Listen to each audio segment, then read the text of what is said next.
प्रकाश मिला है, तिलक के ऊपर हमने काफी कुछ जाना है। फिर भी जैसे हमने पहले ही निश्चित किया था, तिलक के ऊपर आज हम एक विविध महिमा में सत्र करके तिलक की महिमा का गान करेंगे और सीखेंगे कि वास्तव में तिलक लगाना कलयुग के अंदर हम सब जीवों के लिए कितना कितना आवश्यक है, कितना जरूरी है ना। तो प्राणेश्वर मंटू जी से रिक्वेस्ट करते हैं कि वो जो पीडीएफ है वैष्णव सदाचार वाली, वो पीडीएफ हमारे सामने प्रदर्शित करे। उसमें हम तिलक की महिमा पहले जानेंगे और तत्पश्चात फिर हम आज एक छोटी सी तिलक वर्कशॉप करने का प्रयास करेंगे। श्री राधा रमन लाल की जय। एक श्लोक भी हमने आपके लिए खोजा था जो उसमें आता है इस संबंध में, वो भी हम आपको प्रदर्शित करते हैं।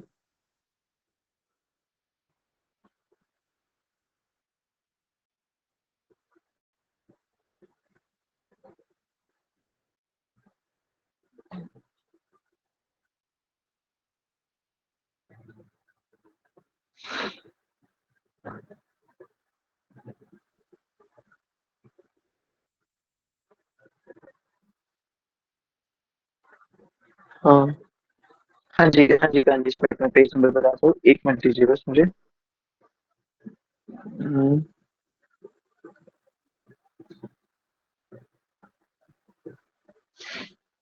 प्राणेश्वर को पहले ना आप इस पीडीएफ को शो करने से पहले ही श्रीमद् भागवतम के चौथे स्कंद के 12वें अध्याय का 28वां श्लोक एक बार हम प्रस्तुत करते हैं। 4.12.28 इसको हम पढ़ते हैं क्योंकि इसी के रेफरेंस से हमें आगे अपनी बात करनी है।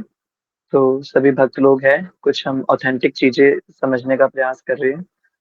श्रीमद् भागवतम 4.12.28, 4.12.28।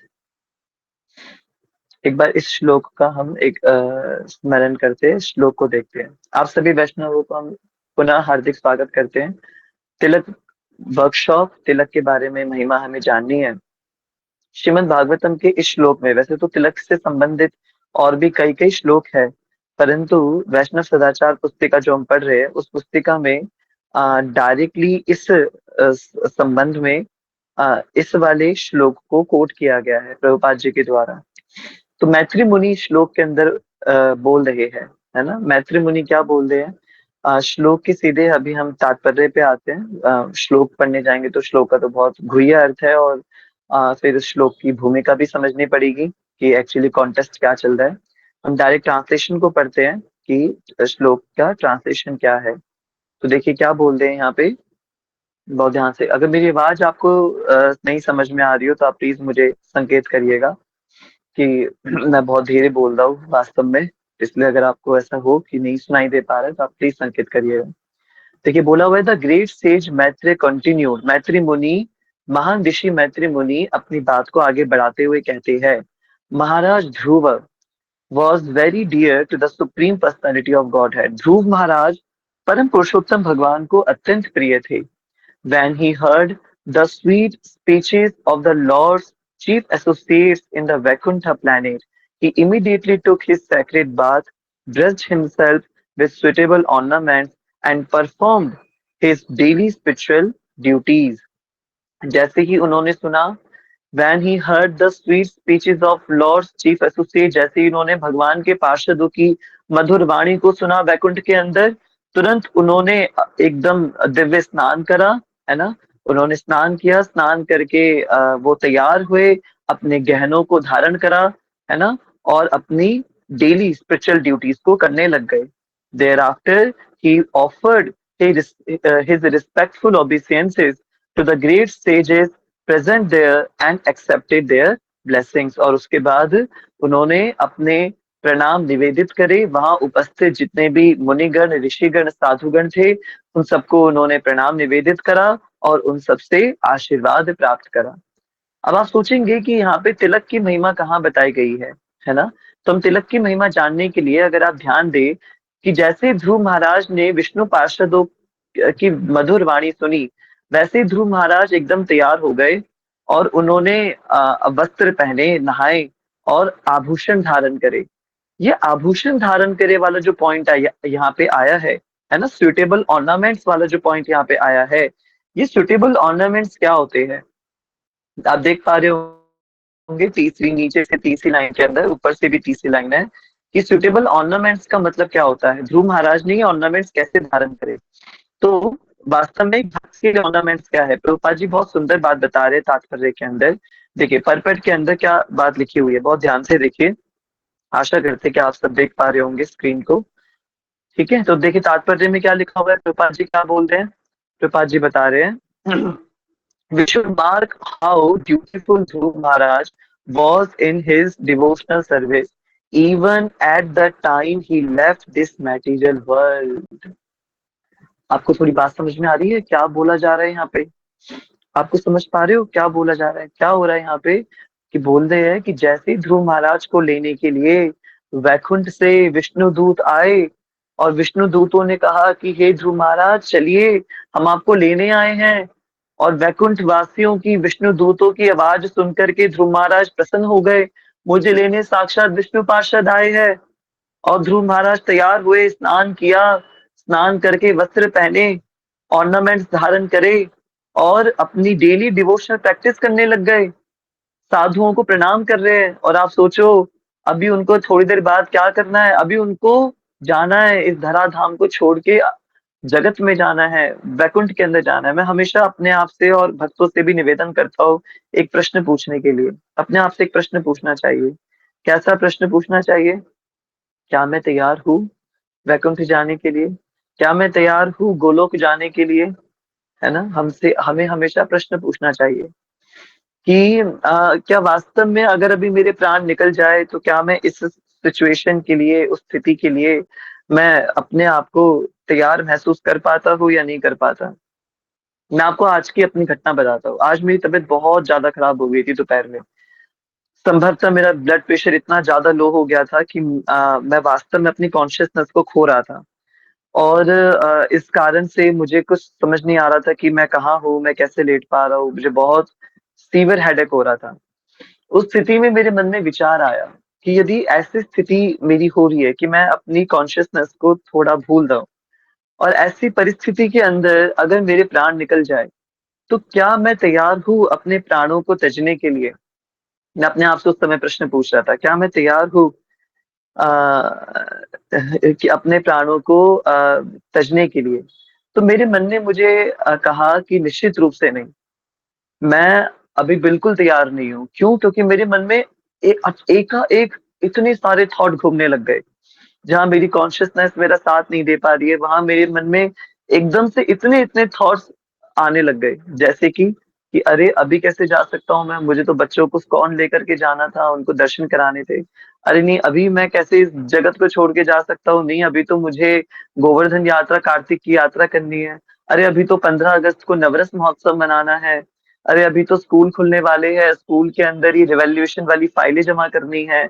ये अच्छा, अगर ऐसा होने वाला है तो मुझे पहले ही बता के रखना पड़ेगा, भैया मैं जा रहा हूँ और ये रिवॉल्यूशन की फाइल यहाँ रखी हुई है, मैंने वहां से ले लेना। इतने इतने इतने इतने विचार मन में आने लग गए। तो मैं विचार कर रहा था कि यार एक जीव अपने हृदय के अंदर कितना कुछ धारण करके रखता है। और मैं सोच रहा था कि कितनी सही बात है ना, मृत्यु तो कभी भी आ सकती है, हमें कुछ नहीं पता। और क्या हम मृत्यु के लिए प्रिपेयर है या नहीं है? आज भगवान ने मुझे मौका दिया इस बात पे चिंतन करने का, विचार करने का, कि क्या हम मृत्यु के लिए सच में तैयार है या नहीं है। और मैं सोच रहा था कि अगर मेरे लिए अभी कुछ ऐसा मुझे संकेत मिले कि मेरी मृत्यु होने वाली है, और मेरा उस समय पे क्या रिएक्शन होगा। मैं तो इतना हाइपर हो जाऊंगा, हे राधा रमन लाल इतना जल्दी बताओ, मैं तो सोचा था मैं इतने सालों तक जीऊंगा, आपने बड़ी जल्दी मेरी आयु एकदम समाप्त कर दी। और ठीक है चलो, अब तो जो आप कर रहे हो वही होगा, अब क्या करूं क्या करूं क्या करूं। चलो जल्दी जल्दी सबको कॉल कर लेता हूँ, सबसे एक आखिरी बार बात कर लेता हूँ, चलो सबसे बोल देता हूँ कि ये काम कर लेना, ऐसे रमन परिकर को चलाए रखना, कक्षा बंद मत होने देना। न जाने क्या क्या मन में विचार आ रहे थे। इस प्रकार से एक व्यक्ति जब भी अपने अंतिम समय पर होता है, तो क्या उसका मन उस समय पर शांति की ओर होता है या अनंत विचारों की ओर होता है? ये एक बहुत बड़ा प्रश्न है। इसलिए हम जो कहते हैं कि हमें गोलोक प्राप्ति की ओर आगे बढ़ना है या भगवान की वैकुंठ प्राप्ति की ओर आगे बढ़ना है, जो हमारे इस मनुष्य जीवन का सबसे परम लक्ष्य है, हमें विचार करना चाहिए, हमें विचार करना चाहिए कि वास्तव में अगर भगवान हमें लेने के लिए आ जाए वैकुंठ के अंदर, तो क्या हम वैकुंठ जाने के लिए तैयार है या नहीं है? है ना? क्या हम गोलोक जाने के लिए तैयार है भी या नहीं है? ये अपने आप से प्रश्न करना चाहिए। और निश्चित रूप से मैंने आज ये फील करा कि नहीं, मैं तो बिल्कुल भी तैयार नहीं हूँ। इतने इतने विचार मेरे मन में आ रहे हैं, अभी तो मुझे बहुत काम करना है, अभी तो बहुत साधना करनी है, अभी बहुत अपने आप को तैयार करना है, बहुत तपस्या करनी है, अभी तो बहुत आगे बढ़ना है। तो बिल्कुल भी अभी हम तैयार नहीं है। क्यों? क्योंकि अभी बहुत चीजें हैं जो अ, हृदय के अंदर नहीं आ पाई है वास्तव में। और यहाँ पे हम क्या देख रहे हैं, ध्रुव महाराज उनको वैकुंठ के लिए लेने आए हैं विष्णुदूत। और विष्णुदूत उनसे कह रहे हैं चलो, और ध्रुव महाराज क्या कर रहे हैं, स्नान कर रहे हैं।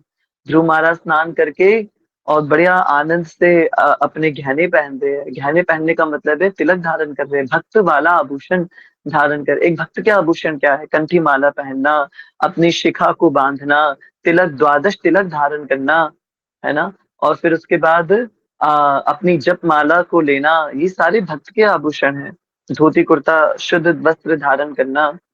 ध्रुव महाराज अपने शुद्ध वस्त्रों को, अपने आभूषणों को धारण कर रहे हैं और उसके बाद अपनी डिवोशनल प्रैक्टिसेस में लग गए हैं, यानी कि अपनी नित्य की माला कर रहे हैं।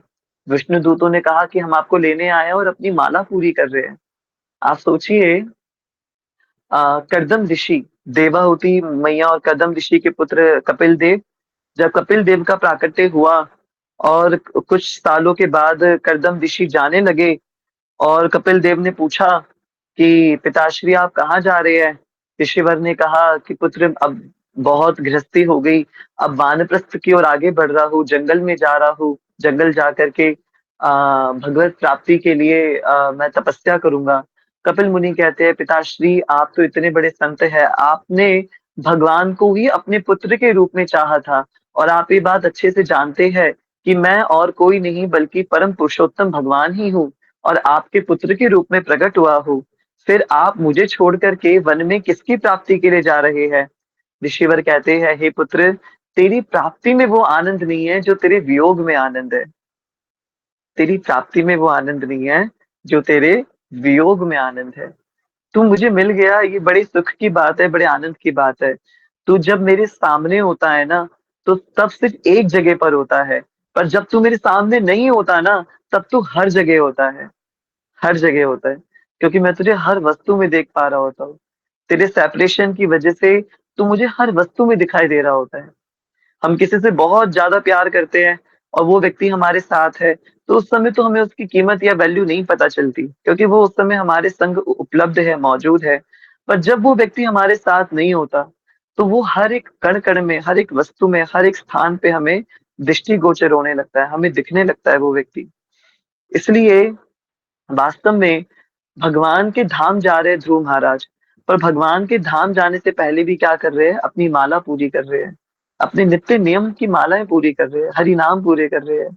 क्योंकि हरि नाम स्वयं भगवान श्री हरि से भी बड़ा है, ये बात हम हरि नाम चिंतामणि में जान चुके हैं। और ध्रुव महाराज के इस पूरे चरित्र को देख करके हम ये सीख पा रहे हैं, ऐसा दिव्य चरित्र ध्रुव महाराज प्रकट कर रहे हैं अपने इस व्यवहार से। हम ये सीख पा रहे हैं कि निश्चित रूप से चाहे जीवन के अंदर कैसी भी परिस्थिति क्यों ना हो, मरणासन परिस्थिति भी क्यों ना हो, पर हमें अपनी साधना के प्रति कितना सीरियस होना चाहिए, वो यहाँ पे ध्रुव महाराज के इस दिव्य चरित्र से हम देख पा रहे हैं। है ना? कितनी उत्तम बात है। तो आइए देखिए, थोड़ा और आगे इसको पढ़ते हैं परपट को, और जानने का प्रयास करते हैं प्रभुपाद जी हमें यहाँ क्या बता रहे हैं। लिखा है यहाँ पे, we should mark how dutiful Dhruva Maharaj was in his devotional service even at the time he left this material world. वो इस मटेरियल वर्ल्ड को, इस भौतिक संसार को छोड़ने वाले हैं, फिर भी वो अपने डिवोशनल प्रैक्टिसेस को परफॉर्म कर रहे हैं।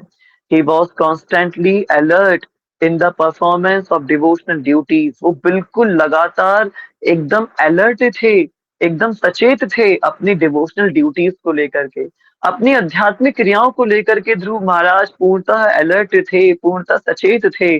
Every devotee should take his should take his bath early in the morning and decorate his body with tilaka। इसलिए हर एक भक्त को चाहिए कि वो रोज सुबह जल्दी उठ करके स्नान करे और अपने शरीर का श्रृंगार करे इन तिलकों से।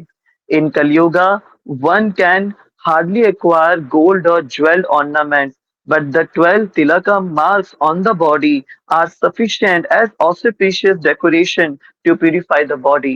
प्रभुपाद जी लिख रहे हैं, इस कलयुग के अंदर किसी व्यक्ति को एक तो वैसे ही पैसा नहीं होता और ऊपर से पैसा भी है तो बहुत ही कम प्रयास करना चाहिए ये सोने के और अन्य अन्य रत्नों के आभूषण इकट्ठा करने में, परंतु अवश्य करना चाहिए। क्या करना चाहिए? 12 तिलकों को अलग अलग शरीर के 12 स्थानों पे धारण करके जब एक व्यक्ति अपने शरीर का वो करता है, डेकोरेशन करता है, उसको सजाता है अपने शरीर को, तो ये उससे ज्यादा ऑस्पिशियस प्योरिफिकेशन शरीर का नहीं हो सकता। उस इससे ज्यादा शुभ शुद्धिकरण अपने शरीर का हम नहीं कर सकते, है ना। इसलिए इस वाली लाइन को हमें अच्छे से याद रखना है। Since Dhruv Maharaj was living at that time at Badrika Ashram, there were other great sages there. He did not become puffed up because the airplane sent by Lord Vishnu was waiting for him. As a humble Vaishnava, he accepted blessings from all the sages before riding on the plane bought by the chief of the Vaikuntha associates। तो बहुत सुंदर प्रसंग चल रहा है, ये श्रीमद् भागवतम का ये बहुत सुंदर प्रसंग है। हम लोग प्रयास करने वाले हैं, वैसे तो अभी मुझे नहीं डिक्लेयर करना चाहिए पर चलो कोई नहीं, कम भक्त है तो आज मैं ये डिक्लेयर कर देता हूँ कि आने वाले चतुर्मास के अंदर जो भाद्र का महीना आने वाला है, संपूर्ण भाद्र के महीने में हम लोग संकल्प धारण करने वाले, एक महीना भाद्र का हम लोग श्रीमद् भागवतम का अध्ययन करने वाले हैं। तो ये हम सब भक्तों के लिए बड़े आनंद की और बड़े हर्ष की उल्लास की बात है कि आने वाले भाद्र के महीने में जो हमारा भाद्रपद होने वाला है, चतुर्मास का दूसरा महीना, पूरे एक महीने भाद्र का भागवतम संकल्प हम लोग धारण करेंगे। तो ये इतने सुंदर प्रसंग से हमें ये सीखने को मिल रहा है किस प्रकार से ध्रुव महाराज अपने अंतिम समय पर पूरा विमान खड़ा है और विष्णु पार्षद खड़े हैं उनको ले जाने के लिए, फिर भी ध्रुव महाराज प्रणाम कर रहे हैं संतों को, अपनी डेली डिवोशन प्रैक्टिसेस को परफॉर्म कर रहे हैं और अपना स्नान कर रहे हैं, अपने तिलकों को धारण कर रहे हैं। ये कितनी बड़ी शिक्षा हम इस वाले पूरे वर्जन से ध्रुव महाराज से सीख पा रहे हैं। तो श्रीमद् भागवतम का ये अद्भुत प्रसंग हम लोगों को तिलक की महिमा का बड़ा अद्भुत व्याख्यान कर रहा है और बता रहा है कि एक व्यक्ति को अपनी छोटी सी छोटी डिवोशन प्रैक्टिस के लिए कितना अधिक सतर्क एवं सचेत होना चाहिए, है ना। थैंक यू सो मच पैनिशमेंट टू जी, आपने हमें इसको प्रदर्शित करा, आपका हृदय से बहुत बहुत धन्यवाद। आइए तिलक के ऊपर कुछ और तिलक की महिमा जानते हैं और अब आप आते हैं अपने वैष्णव सदाचार पुस्तिका पे। अभी तक हमने भागवतम से तिलक की महिमा का श्रवण करा कि श्रीमद् भागवतम में तिलक की महिमा को कैसे विस्तारित बताया गया है। अब इस वाली पुस्तिका में कैसे बताया गया है, पेज नंबर 19 पे आइए एक बार प्राणेश्वर जी, पेज नंबर 19 पे आप एक बार आइए।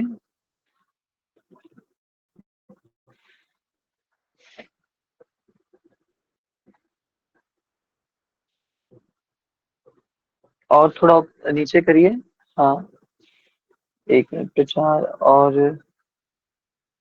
कौन सा होगा ये, प्रचार वस्त्र आभूषण, नहीं नहीं इससे पहले ही है, इससे पहले है, ऊपर जाइए, रसोई घर और ऊपर प्रचार और ऊपर और ऊपर और ऊपर और ऊपर शुरुआत की उसमें ही है आरती, हाँ ठीक है, और ऊपर स्वच्छता, हाँ हाँ हाँ हाँ, आ गया आ गया आ गया, जैसे नीचे नीचे नीचे करो, देखो अभी गया वो, हाँ तिलक, ठीक है, यस, बहुत सुंदर बहुत सुंदर। तो देखिए अभी जो हमने श्लोक पढ़ा उसी श्लोक को यहाँ पे कोट किया जा रहा है।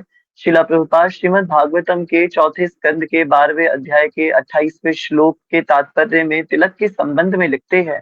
क्या लिखते हैं? आप सबको यदि प्रभु जी की स्क्रीन नहीं दिख पा रही हो तो प्रभु जी की स्क्रीन को पिन करके और आप जूम कर सकते हैं तो आपको प्रभु जी की स्क्रीन अच्छे से दिख पाएगी। क्या कह रहे हैं प्रभुपाद जी? जो अभी हमने पढ़ा, कलयुग में सोना या आभूषण प्राप्त करना कठिन है और यदि आपके लिए सुलभ भी है तो ये सोना और आभूषण रत्नों के आभूषणों के लिए केवलाष्टकम में क्या लिखा हुआ है?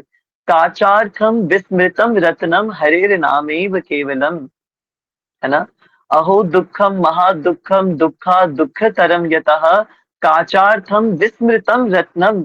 मैंने अपने अब तक के जीवन के अंदर कांच के टुकड़ों को ही रत्न माना, है ना? हीरे, रूबी और मोती और न जाने क्या क्या, इन कांच के टुकड़ों को ही रत्न माना। और जबकि असली रत्न क्या था? हरिर नामेव केवलम।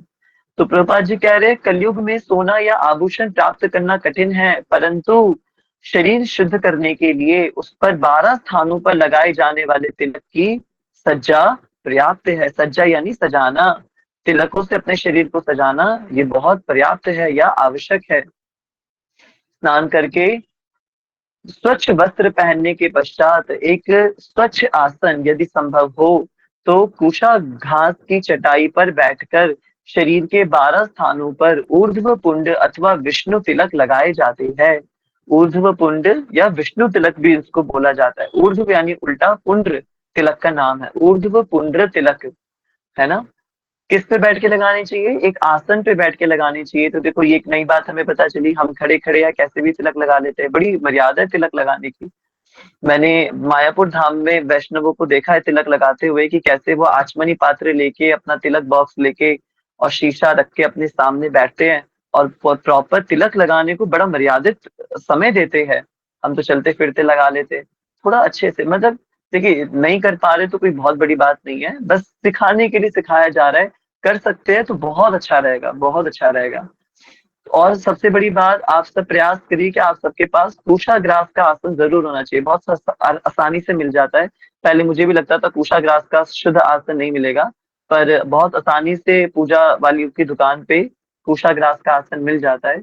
तो वो वाला आसन लेकर के और उसी पे ही हमें जप करना चाहिए।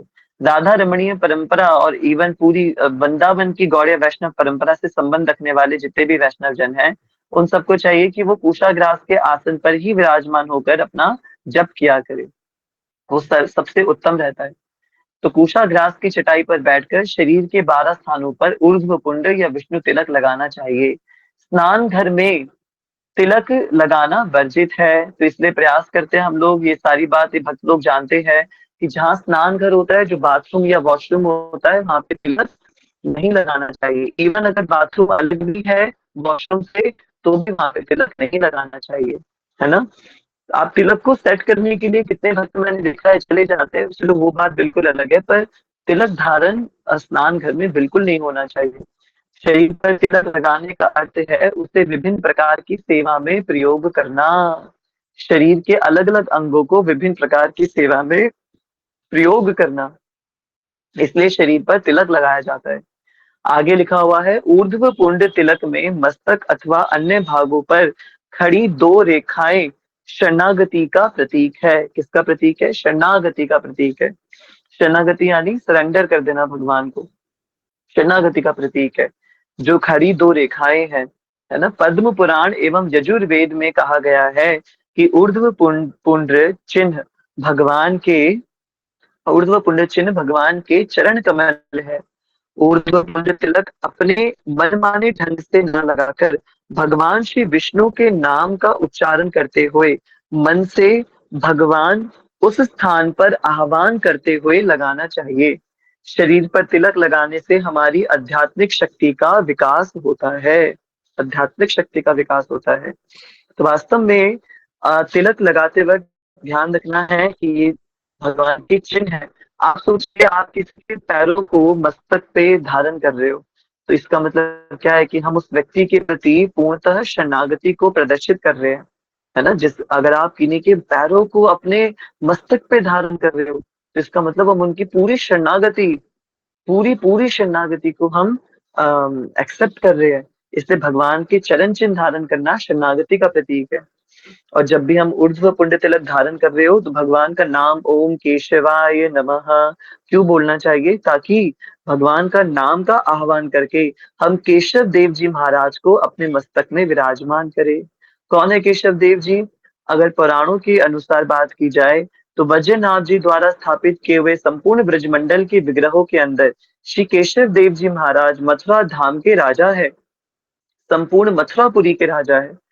संपूर्ण ब्रजमंडल के पूरा ब्रजमंडल का जो संपूर्ण मूल स्थान है वो मथुरापुरी है। मथुरापुरी की राजधानी वृंदावन धाम है, और वृंदावन का भी जो हेडक्वार्टर है वो बरसाना धाम में है। ये बिल्कुल अलग सिस्टम है हमारे पूरे ब्रजमंडल का। परंतु एक प्रकार से देखा जाए, जो वज्रनाभ जी ने जो व्यवस्था स्थापित करी ब्रज के अंदर, उसमें अलग अलग स्थानों के अंदर अलग अलग ठाकुर जी के विग्रह स्थापित करे। सप्तपुरियों में से एक पुरी मथुरापुरी भी है, और मथुरापुरी के अधिष्ठाता देव केशव देव जी महाराज है, जो वज्रनाभ जी द्वारा स्थापित किए गए विग्रह है। श्री वज्रनाथ जी द्वारा स्थापित किए हुए 5,500 वर्ष पूर्व वो दिव्य विग्रह केशव देव जी महाराज जी के आज भी मथुरापुरी के अंदर जन्म भूमि स्थान के पीछे वाले भाग में प्राचीन केशव देव मंदिर में विराज रहे हैं। तो श्री केशव देव जी महाराज का आह्वान करते हुए जब हम अपने मस्तक पे तिलक धारण करते हैं, तो हम बुला रहे हैं केशव देव को हमारे मस्तक पे विराजमान होने के लिए। क्योंकि केशव देव जी मथुरा के राजा है, तो वो हमारे मस्तक के भी राजा बन करके हमारे संपूर्ण शरीर और हमारी बुद्धि का संचालन करते हैं। तो तिलक लगाने के बाद कई भक्तों ने ऐसा भी अनुभव करा है कि उसके बाद की जो बुद्धि है वो भगवान खुद संचालित करते हैं, भगवान खुद नियंत्रित करते हैं, क्योंकि उस बुद्धि के अंदर स्वयं ठाकुर जी आके विराजमान हो जाते हैं। इसलिए यहाँ पे लिखा हुआ है कि तिलक लगाने से हमारी आध्यात्मिक शक्ति का विकास होता है। इसलिए यदि भक्त, आगे लिखा है, यदि भक्त भगवान के नाम का स्मरण करते हुए तिलक लगाता है, तो भगवान स्वयं शरीर के उस स्थान पर निवास करते हैं। फिर से एक बार पढ़िए इस लाइन को। यदि भक्त भगवान के नाम का स्मरण करते हुए तिलक लगाता है, तो भगवान स्वयं शरीर के उस स्थान पर निवास करते हैं। एक बार फिर से पढ़िए, अभी भी आनंद नहीं आया। यदि भक्त भगवान के नाम का स्मरण करते हुए तिलक लगाता है, तो भगवान स्वयं शरीर के उस स्थान पर निवास करते हैं। 3 बार हमने इस लाइन को पढ़ा। क्यों पढ़ा? ताकि हम हमारे जहन के अंदर ये बात बैठ जाए बिल्कुल, कि जब भक्त भगवान के नाम का स्मरण करके तिलक धारण करेगा, तो ठाकुर जी का वो स्वरूप हमारे उस अंग में विराजमान हो जाएगा। तो मैंने कहा ओम केशवाय नमः, तो मस्तक में केशव देव भगवान आ गए। फिर मैंने कहा ओम नारायणाय नमः, तो उदर में नारायण का निवास हो गया। फिर मैंने कहा ओम माधवाय नमः, तो वक्षस्थल में माधव देव जी आ गए, और माधव तो वक्ष में ही निवास करने वाले ठाकुर जी है। फिर मैंने कहा ओम गोविंदाय नमः, तो कंठ मेरा हमेशा सुरीला रहे और गोविंद का ही नाम उच्चारण करता रहे। भगवान को अपने सभी नामों में सर्वाधिक प्रिय नाम गोविंद है। शास्त्रों के अनुसार गर्ग संहिता के अंदर वर्णन आया है, सर्वाधिक प्रिय नाम गोविंद है, क्योंकि गोलोक के स्वामी गोविंद है। गोलोक के स्वामी गोविंद है ना। कृष्णाय वासुदेवाय हरे परमात्मने प्रणत क्लेश नाशाय गोविंदाय नमो नमः। सर्वाधिक प्रिय नाम ठाकुर जी का गोविंद है। तो गोविंदाय नमो नमः, कंठ में गोविंद देव का निवास हो, ताकि कंठ से निकलने वाला हर एक शब्द भगवान श्री गोविंद को समर्पित हो। भक्त की इतनी अद्भुत शोभा है, भक्त अपने लिए पूरी पूरी व्यवस्था करके चलता है। तो ऐसे ऐसे जब हम भगवान के अलग अलग नामों का उच्चारण करके अपने शरीर के भिन्न भिन्न अंगों पर उन नामों को स्थापित करते हैं, तो भगवान की वो स्वरूप हमारे शरीर के उस अंग में विराजमान हो जाते हैं। अपने साथ भगवान के पूरे 12 स्वरूपों को लेकर के हम लोग नित्य प्रति चलते हैं। भगवान के 12 स्वरूपों को लेकर के हम नित्य प्रति इस जगत के अंदर चलते हैं। आप सोचिए हमारा कौन बाल बांका कर सकता है फिर, है ना। इस प्रकार आगे लिखा है, इस प्रकार वह शरीर भगवान का शुद्ध मंदिर बन जाता है। भक्त अपना शरीर शुद्ध करके उसे भगवान की सेवा में अर्पित करता है। तो इस प्रकार करने से भक्त का वो संपूर्ण शरीर मंदिर बन जाएगा, है ना। जिसमें 12 ठाकुर विराजमान हो, तो वो चलता फिरता मंदिर हो जाएगा, वो स्थान चलता फिरता मंदिर होगा। और इसलिए जो भक्त का शरीर है, वो तिलक लगाने के कारण पूर्णतः शुद्ध हो जाता है, और वो शरीर पूरी तरीके से भगवान की सेवा में अर्पित हो जाता है। क्योंकि शरीर का हृदय, शरीर का मस्तक, शरीर का कंठ, शरीर का उदर, शरीर के हाथ, ये सारे के सारे भगवान की सेवा में समर्पित हो गए, तो अब तो बात ही खत्म हो गई, है ना। जब सारी चीजें भगवान की सेवा में अर्पित हो गए, तो फिर निश्चित रूप से राधा रमन लाल उसे अपना लेते हैं, उस हृदय मंदिर के अंदर निवास कर लेते हैं। ठीक है। Thank you so much Praneshwar टू जी, आपने इसको शुरू करा। अभी ये और भी तिलक की महिमा आगे भी लिखी हुई है, इसको हम फिर आगे पढ़ेंगे अगली कक्षा के अंदर। ठीक है, श्री राधा रमण लाल की जय। तो आशा करते हैं आज हमने श्रीमद् भागवतम का एक दिव्य श्लोक पढ़ा और ध्रुव महाराज के चरित्र से तिलक की महिमा और डिवोशनल प्रैक्टिसेस के लिए सीरियसनेस को हमने आज समझने का प्रयास किया। ध्रुव महाराज का वो भागवतम का दिव्य प्रसंग हमने पढ़ा एवं वैष्णव सदाचार की इस पुस्तिका से तिलक की महिमा को जानने का प्रयास किया। आशा करते हैं कि हम सबको तिलक के विषय में कुछ विशेष और अपने हृदय के अंदर तिलक के बारे में कुछ नया जानने को मिला होगा और हम सबकी वांछा और बढ़ गई होगी कि तिलक अब अवश्य अवश्य हम लोग जरूर धारण करेंगे, स्किप नहीं करेंगे तिलक लगाना। तिलक लगाना बहुत आवश्यक है, बहुत बहुत आवश्यक है ना। तो आज हमें वास्तव में वर्कशॉप करनी थी तिलक की, परंतु शांत प्रभु जी आज अवेलेबल थी नहीं हमारे साथ, प्रभु जी कहीं गए हुए थे, तो इसलिए आज वो वर्कशॉप कर नहीं पाए। और जैसे राधा रमन देव जी की इच्छा, ठाकुर जी चाहते थे कि वर्कशॉप तो बाद में करेंगे, पहले तो तिलक की महिमा सीख जाए हम, वो सबसे ज्यादा जरूरी है। पहले महिमा जानेंगे, हृदय में जब ये बात बैठ जाएगी कि हाँ तिलक लगाना कितना आवश्यक है, तब उसके बाद तिलक लगाना सीखेंगे, मंत्र सीखेंगे। तो आज तो नहीं कर पाए, जब राधा रमन लाल आज्ञा करेंगे तब करने का प्रयास करेंगे। आप सभी वैष्णवों का अनंत कोटि आभार। मेरी हेल्थ एक्चुअली ठीक नहीं है, तो इस कारण से मैं कक्षा को एकदम, वैसे भी समय हो ही गया है, कक्षा को विश्राम ही करेंगे हम, है ना। हाँ जी आनंद, हाँ तो आप कुछ कहना चाह रहे थे। हाँ, हरे कृष्ण भैया। मतलब क्वेश्चन था, कोई नहीं, अब कक्षा को विश्राम कर दीजिए, हम कभी और डिस्कस नहीं करेंगे। नहीं, कोई ऐसे कोई बात नहीं है, अब तो ये तो हो ही रहा है। आप बताओ बताओ क्या प्रश्न था। मतलब हम अभी क्लास से थोड़ी पहले ना, मेरी और सागर भैया की, मतलब हम डिस्कशन कर रहे थे किसी विषय के ऊपर। तो वहां से ना एक प्रश्न निकल के आया, मतलब बड़ा सरल सा है, लेकिन थोड़ा ना सोचने वाला प्रश्न ये था मेरे लिए कि मतलब हम डिस्कशन कर रहे थे, तो क्वेश्चन ये निकल के आया, थोड़ा आउट ऑफ कंटेक्स्ट है, आप देख लेना कि कौन सी स्थिति के बाद भगवत प्राप्ति हो जाती है। जैसे कि मैं कहूँ कि जब कोई व्यक्ति जितेंद्रिय हो जाता है साधना के बाद, तो हमारे पास अजामिल की कथा मिल जाती है। मतलब कि, और अगर मैं ये कहूँ कि कोई व्यक्ति जब अपनी साधना के एकदम चरम पे पहुंच जाता है, तो हमारे पास ये भी स्टोरी आती है कि यदि जन्म के आखिरी समय पर नारायण का नाम ले लिया, तो फिर वो उसको भगवत प्राप्ति हो जाती है। फिर यदि कोई ये प्रश्न करे कि मतलब जब मतलब कि अपनी इंद्रियों पर काबू कर ले, मन को कंट्रोल कर ले, और किसी वंश में किसी अच्छे बड़े कुल में हो, तो हमारे पास मतलब शबरी माता का उदाहरण है, प्रहलाद महाराज दैत्य वंश में आए। तो मतलब ऐसी कौन सी स्थिति होती है कि मतलब जिसके बाद भगवत प्राप्ति हो जाती है? मतलब कोई पर्टिकुलर स्थिति होती है, या मतलब ये बड़ा साइमल्टेनियस, मतलब ऐसे ही हो जाता है सहज रूप से? अ, मुझे ऐसा लगता है इसका बहुत सरल उदाहरण, सरल उत्तर अगर हम खोजना चाहे तो अजामिल प्रसंग जो हम सुनते हैं, देखिए कई कई सिचुएशंस है। अजामिल प्रसंग में हमें एक बात हमेशा याद रखनी चाहिए, अंत में भगवान का नाम लेने से जरूर हमें मुक्ति मिलती है, परंतु अजामिल प्रसंग के अंदर अजामिल ने जो नारायण कह के पुकारा और विष्णु दूत आए, यमदूतों से लड़े और अजामिल की जान बचाई, यमदूतों को नहीं ले जाने दिया, तो उस समय पर अजामिल को भगवत प्राप्ति नहीं हुई थी। उस समय पर अजामिल जो है उनको विष्णु दूतों ने बचा लिया था, और अजामिल आधे शरीर में है आधे बाहर है, और वो देख रहे हैं ये सारा कुछ होते हुए, विष्णु दूतों को यमदूतों को देख पा रहे हैं वो। और जब विष्णु दूत चले गए अजामिल को बचा के, तो अजामिल फिर से अपने शरीर के अंदर वो आ गए और उनको एक प्रकार से पुनः जीवन मिला। और उन्होंने देखा कि कैसे विष्णु दूतों ने मुझे यमदूतों से बचा लिया है, और ये क्यों हुआ, क्योंकि मैंने अंत में नारायण नाम का उच्चारण करा।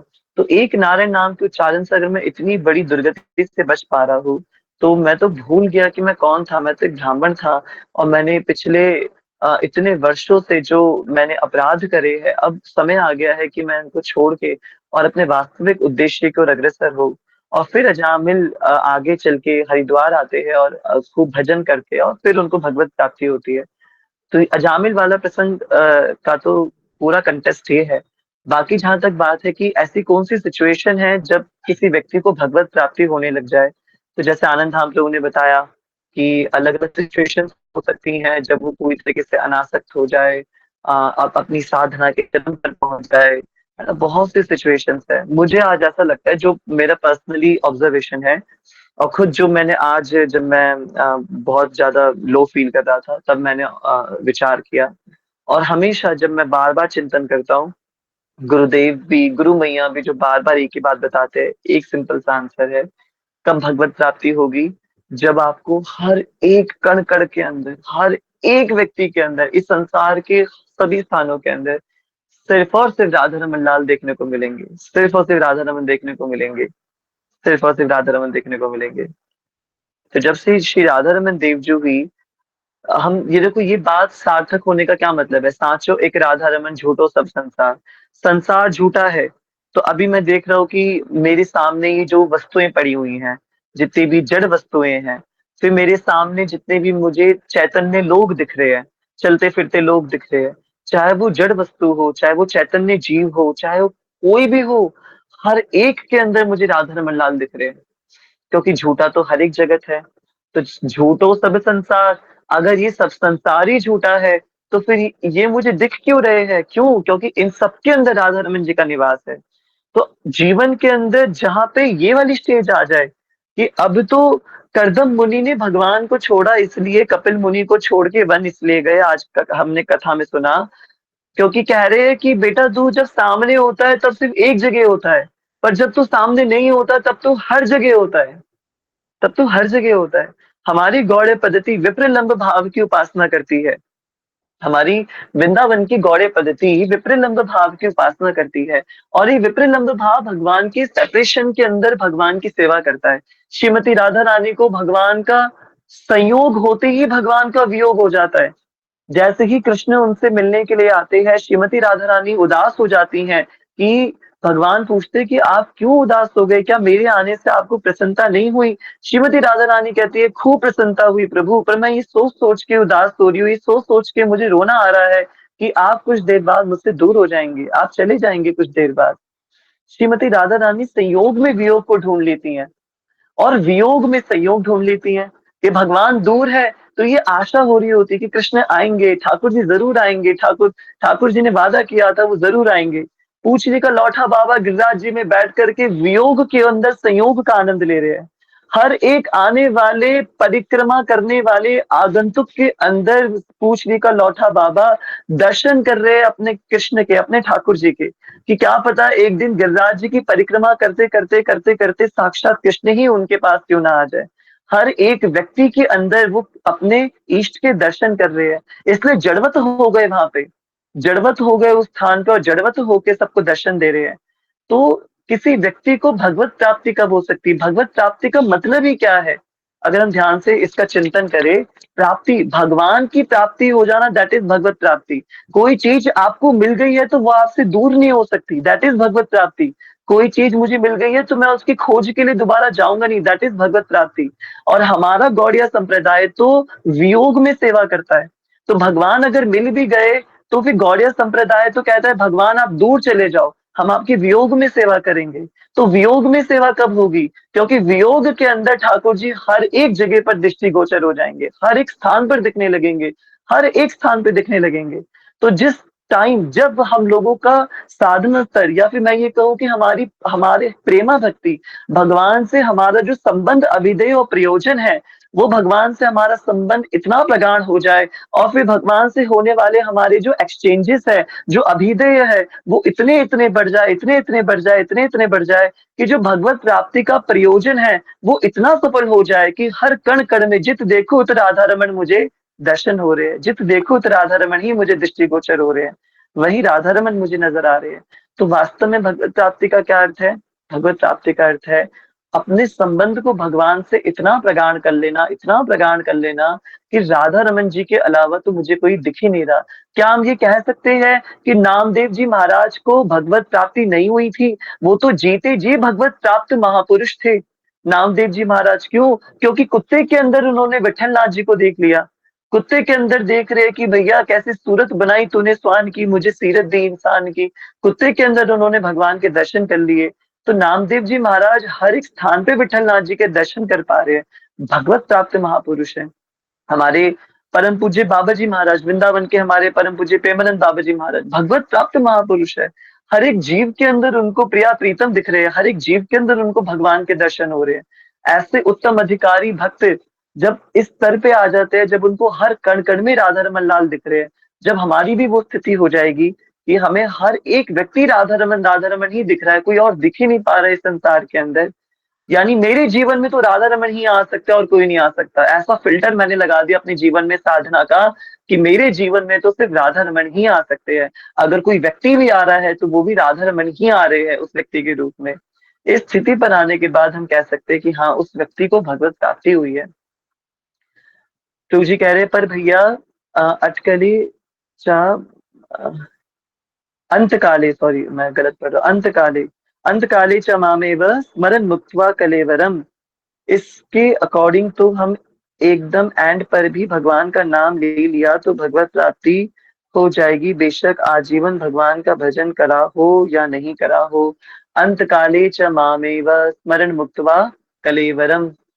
ठीक है, तो एक और श्लोक इसके अंदर हम ऐड कर देते हैं, ब्रजे प्रसिद्धम नविनीत चौरम चौराग्र गण्यम पुरुषम नमामि। तो वो ब्रज के बड़े प्रसिद्ध चोर है राधा रमन लाल। हमारे प्रभु जी हमसे कहा करते थे कि भगवान को हम चीट नहीं कर सकते, है ना, भगवान को चीट नहीं कर सकते। ऐसा नहीं कर सकते हम कि यार जीवन से बहुत दुखी हो गया हूं मैं और एक बंदूक खरीद के लेके आ गया, अपने मस्तक पे बंदूक लगाई और राधा रमन लाल आपका स्मरण कर रहा हूं मैं, श्री राधा रमन लाल की जय, और दबा दिया बंदूक का बटन और हो गए मेरे प्राण शांत और राधा रमन जी का स्मरण करके मरा हूं मैं। एक तो ये सिचुएशन हो गई। दूसरी सिचुएशन, अगर वास्तव में पूरी जिंदगी पाप करे और अंत में भगवान की स्मृति हो गई तो फिर क्या उस समय भगवत प्राप्ति होगी? आपको समझना चाहिए इस बात को। देखिए, जीव क्या है? तटस्था शक्ति है। मेरी एक दिन एक भक्त से बड़ी सुंदर चर्चा हो रही थी इसके ऊपर। जीव क्या है? तटस्था शक्ति है। आपने पर भैया लॉजिकली तो हो जाना चाहिए, चलो हो गया, हमने आपको भगवत प्राप्ति करा दी, ठीक है आनंद, हम लोग मेरी बात समझो ध्यान से। आपने भगवान का नाम लिया, ठीक है, आपने अंत काल में भगवान का, चलो मेरे प्राण निकल गए, मैं बिल्कुल ही मरने की स्थिति में हूँ, सारे रमन परिकर के भक्त बैठे हैं उन्होंने, और मेरे जीवन में खूब ऊट पटांग चीजें चल दी हैं मेरे मन में, और रमन परिकर के भक्तों ने मेरे कान में गौरा गौरा गौरा कृष्ण कृष्ण कृष्ण नाम फूक दिया, भगवान की स्मृति हो गई, मुझे प्राण निकल गए। अब तटस्था शक्ति जीव, आनंद हम अपने मूड में है अब। अब तटस्था शक्ति ने क्या किया? तटस्था शक्ति ने शरीर छोड़ा, ठीक है, क्योंकि भगवान का नाम लिया है तो भगवत प्राप्ति हो गई। अब वो कहाँ जाएगी तटस्था शक्ति? वो तटस्था शक्ति जाएगी तट पर, है ना, तटस्था शक्ति जाएगी तट पर। कौन से तट पर जाएगी? जो इस भौतिक संसार की, जहाँ पे जहाँ से शुरुआत होती है, इस भौतिक भव सागर की शुरुआत होती है और आध्यात्मिक जगत की शुरुआत होती है, यानी इनका मीटिंग पॉइंट, जो उनका मीटिंग पॉइंट है आध्यात्मिक जगत का और भौतिक संसार का, जो मीटिंग पॉइंट है, उस तट पे जाएगी जीवात्मा। उस तट पे कौन बैठा होगा? गुरुदेव बैठे होंगे उस तट पे। अभी मैं बहुत ज्यादा उसमें नहीं जा रहा हूँ, एकदम अंदर डीप में नहीं जा रहा हूँ, वरना फिर कक्षा बहुत लंबी खिंच जाएगी। उस तट पे कौन बैठा होगा? गुरुदेव बैठे होंगे। किस रूप में बैठे होंगे? या तो अनंत शेष के रूप में बैठे होंगे या भगवान सदाशिव के रूप में बैठे होंगे, ठीक है। अब सदाशिव भगवान ने हमसे प्रश्न पूछा, ठीक है, आ गए यहाँ पे, यहाँ तक तो पहुंच गए, चलो बताओ क्या करना है, कहाँ जाना है, आगे जाना है या फिर से भवसागर में जाना है? तो हमने क्या कहा कि प्रभु आगे जाना है, आध्यात्मिक जगत में जाना है, भगवत प्राप्ति हो गई है। अच्छा ठीक है, क्या करोगे आध्यात्मिक जगत में जाकर के? स्वरूप मिल गया है आपको अपना? हाँ बिल्कुल स्वरूप मिल गया है। गुरुदेव ने बताया है कि आप श्री राधा रमन जी का आप श्री राधा रमन जी के सखा हो, आप राधा रमन जी के सखा बन के लीला करोगे। अच्छा ठीक है, तो अब गुरुदेव ऊपर से नीचे तक पूरा एक्सरे कर लेंगे उस व्यक्ति का, और पूरा एक्सरे करके क्या पता लगाएंगे? अरे भैया छोटी सी चूक हो गई। क्या चूक हो गई?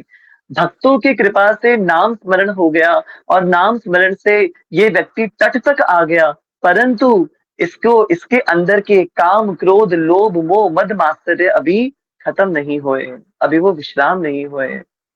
तो बेटा तू, भगवत प्राप्ति तुझे शॉर्टकट में मिल तो गई, पर मैं क्या करूं, मैं तेरा गुरु हूँ, मैं तुझे भेज नहीं सकता आध्यात्मिक जगत के अंदर। क्यों? क्योंकि अगर मैंने तुझे आध्यात्मिक जगत में भेज दिया तो तुझे फिर से वहां से गिरना पड़ेगा, और कृष्ण तू तू कृष्ण को नहीं देख पाएगा। कृष्ण का ऐसा अनंत वैभव है, ऐसा अनंत वैभव है, ऐसा अनंत वैभव है कि तू कृष्ण से ही द्वेष कर बैठेगा। और जहां तूने कृष्ण से द्वेष करा, तुझे फिर से इस भौतिक संसार में गिरना पड़ेगा और फिर से भौतिक संसार में आके तुझे सेवा करनी पड़ेगी। इसलिए देख मैं क्या करता हूँ, मैं तुझे लिए एक सेवा करता हूँ, क्योंकि तूने भगवान का नाम स्मरण करके अपने प्राणों को छोड़ा है। अब मैं तुझे एक ऐसा जीवन प्रदान करता हूँ जो भक्त के परिवार में होगा, वृंदावन धाम के अंदर होगा, संपूर्ण जीवन तेरा गोस्वामियों के बीच में बीतेगा, तू राधा रमन जी की सेवा कर पाएगा और तू पूरा जीवन भजन कर पाएगा। और जब तेरी वो स्थिति आ जाएगी कि हर कण कण में तुझे राधा रमन लाल दिख पा रहे होंगे, तब तू फिर से मेरे पास आई हो और फिर मैं तुझे उस आध्यात्मिक जगत के अंदर जरूर लेकर के जाऊंगा। तो भगवत प्राप्ति गुरु के माध्यम से होती है और गुरु कभी भी हमें शॉर्टकट से नहीं लेके जा सकते।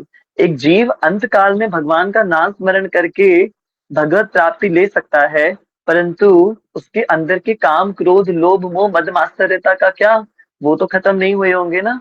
उसकी तो शांति नहीं हुई होगी, है ना। आध्यात्मिक जगत में जाने के बाद कोई कैसे गिर सकता है। और भैया स्पिरिचुअल स्काई में माया देवी तो नहीं है, फिर वहां जीव की बुद्धि गलत कैसे सो सकती है। अंत काले च मामेव स्मरन् मुक्त्वा कलेवरम यह प्रयाति स मद भावम याति नास्यत्र संशय। And whosoever at the end of his life quits his body remembering me alone at once attains my nature of this there। एक मिनट प्रभु जी, ये थोड़ा, हाँ, at of this there is no doubt. Hari बोल। ठीक है, तो आनंद धाम प्रभु एक काम करते हैं, अनुभव प्रभु जी का भी ना एक बहुत सुंदर प्रश्न आया था मेरे पास आज सुबह ही इस विषय के ऊपर। तो मुझे लगता है बहुत सुंदर चर्चा हमारी इस पर छिड़ जाएगी। और इसको हम सबको समझना चाहिए। प्रिय कृष्ण प्रभु है अभी कक्षा के अंदर? अभी नहीं है। तो कल मैं निवेदन करूंगा कि प्रिय कृष्ण भी आए कक्षा में, क्योंकि मेरी प्रिय कृष्ण से ही बात हो रही थी एक दिन और हमने तटस्थ शक्ति और जीव के व्यवहार स्वभाव के ऊपर ना खूब चर्चा करी थी। तो मुझे लगता है कि एक कक्षा इस पर होनी चाहिए, अंत काले च मामेव के ऊपर, है ना। हाँ जी सागर प्रभु। शुभ जी। श्री हरिवंश क्षमा प्रभु जी। कीजिएगा, मैं क्षमा कीजिएगा, मेरी बहुत लंबी वार्ता चली थी आनंदाम प्रभु जी के ऊपर, उनके साथ में, सॉरी। मैं यहाँ पे एक चीज बोलना चाहूंगा। जैसे आनंदाम प्रभु ने भी क्वेश्चन किया, उसमें अध्याय 15 श्रीमद् भगवद गीता पुरुषोत्तम योग जो हमने अभी श्रवण किया था रिसेंटली सत्रों में, तो उसमें भगवान ने दो श्रेणियां बताई थी जीव की, च्युत तथा अच्युत। ठीक है, तो जो अच्युत है वो आध्यात्मिक जगत की जो जीवों की श्रेणियां है वो होती है। वहां पे वो वैसा बताया गया कि जो आध्यात्मिक जगत के जीव हैं, जो चाहे वो देवता गण हो चाहे वो ब्रह्मा जी हो, मतलब वो एक सीमित है। उनका जो लाइफ साइकिल है, उनका जो जीवन चक्र है वो भी एक सीमित है। परंतु इन सबसे परे जो च्युत तथा अच्युत दोनों से परे जो शक्ति है वो परम पुरुषोत्तम भगवान श्री कृष्ण है। और तब उन्होंने कहा कि जो मेरा धाम है वैकुंठ धाम या गोलोक धाम, जो उसको प्राप्त कर लेता है उसका कभी भी इस जन्म मृत्यु के चक्र में प्रवेश नहीं होता। तो आध्यात्मिक जगत में भी जो है वो, मतलब आप अपने सत्कर्मों से या जो भी आपके पुण्य होंगे जब वो क्षीण होते हैं तो आपको दोबारा इस धराधाम पर लौटना पड़ सकता है। तो वहां पे ये पॉसिबिलिटी है, शायद श्रीमद् भगवद गीता के अध्याय 15 में ऐसा संकेत दिया गया है। यदि त्रुटि हो तो आप संकेत कर सकते हैं प्रभु। हाँ नहीं, मतलब आपने सही बताया। पॉइंट इसकी, हाँ ये बात बिल्कुल ठीक है कि जो आनंद हम प्रभु बता रहे हैं कि आध्यात्मिक जगत में जाके यद गत्वा न निवर्तन्ते तद धाम परमम मम, वहां से जाके किसी को वापस नहीं आना पड़ेगा। तो फिर कहाँ से जाके हम वापस आ जाते हैं? मुझे लगता है एक ना पूरा स्पिरिचुअल स्काई हमें समझना पड़ेगा। पूरा हमें कॉस्मोलॉजी, वैदिक कॉस्मोलॉजी थोड़ी समझनी पड़ेगी ताकि थोड़ी क्लैरिटी हमें हो सके। तो प्रश्न आ रहे हैं, एक बार हम इस पे खूब बढ़िया कक्षा कर ही लेते हैं कल या परसों में। अनुभव प्रभु के भी आज एकदम बहुत सारे प्रश्न आए मेरे पास आज सुबह सुबह ही। तो मुझे भी लगता है उनके जीवन में कुछ घटना घटी है जब भी वो इतने परेशान हो रहे हैं। तो एक प्रश्न, एक हम सेशन इस पे करते हैं, ठीक है। कल प्रयास करते हैं कि कल ही कर पाए। पूरा हम इसको अच्छे से समझ लेते हैं, एकदम कॉन्सेप्ट क्लैरिटी अच्छे से हो जाए, बिल्कुल क्रिस्टल क्लैरिटी हो जाए कि आखिर ये बात है क्या। अगर जीव वापस नहीं आ सकता आध्यात्मिक जगत से तो हम आए ही क्यों यहाँ पे, हम आए कहाँ से है। प्रश्न है ना कि हम लोग आए कहाँ से है। अगर जीव आ ही नहीं सकता तो हम लोग पहली बार में ही कब कब आए और कहाँ से आए, है ना। हम सबके गंभीर प्रश्नों की वजह से तो तबीयत नहीं बिगड़ी आपकी। नहीं नहीं, ऐसा नहीं है, ऐसा नहीं है। मुझे लगता है तबीयत और ठीक करनी पड़ेगी इन गंभीर प्रश्नों का उत्तर देने के लिए। बहुत सुंदर प्रश्न है। वैदिक कॉस्मोलॉजी का अध्ययन करेंगे कल और समझेंगे कि ये एक्चुअली सिस्टम चलता कैसे है पूरा, है ना। तटस्था शक्ति, ये सारी शक्ति, तमाम तमाम एक्स वाई जेड, सब पूरा बढ़िया समझेंगे। इसके लिए थोड़े अपने माइंड को शार्प करेंगे इन सब चीजों को समझ के। ठीक है, बहुत अच्छे प्रश्न हैं और ज्यादा गंभीर हो गया। कोई बात नहीं, ये आप, मैं ना स्क्रीनशॉट ले लेता हूँ। आनंद धाम प्रभु, आप एक बार मुझे संकेत करना, इस ये सारे आपके मैंने स्क्रीनशॉट ले लिए हैं सारे प्रश्नों के। ठीक है, हम इस पे खूब बढ़िया चर्चा करेंगे कल। हरी हरी। श्री राधा रमण लाल की जय। आइए वैष्णवों के चरणों में प्रार्थना अर्पित करें। ओ हे वैष्णव ठाकुर, जयार सागर, इदासे करुणा करी। ओ हे वैष्णव ठाकुर, दयार सागर, इदासे करुणा करी। दिया पद छाया शोधाया माया, तुम्हारा चरण धोरी। क्षय वेग दोमी, क्षय दोष शोधी, क्षय गुण देहो दासे। क्षय सत संग देहुए आमारे, बोशिछे संगेर आशे। ओ हे वैष्णव ठाकुर, दयार सागर, इदासे करुणा करी। एकाकी अमार नहीं पाए बल, हरि नाम संकीर्तने। तुमी कृपा करी श्रद्धा बिंदु दिया, देहो कृष्ण नाम धने। हो तुमी कृपा करी श्रद्धा बिंदु दिया, देहो कृष्ण नाम धने। ओ हे वैष्णव ठाकुर, दयार सागर, इदासे करुणा करी। कृष्ण से तो मार, कृष्ण दीते पार, তোমার শকতি আছে। আমি তো कंगाल, कृष्ण कृष्ण बोली, ধাই তব पाछे पाछे। हो আমি তো कंगाल, कृष्ण कृष्ण बोली, ধাই তব पाछे पाछे।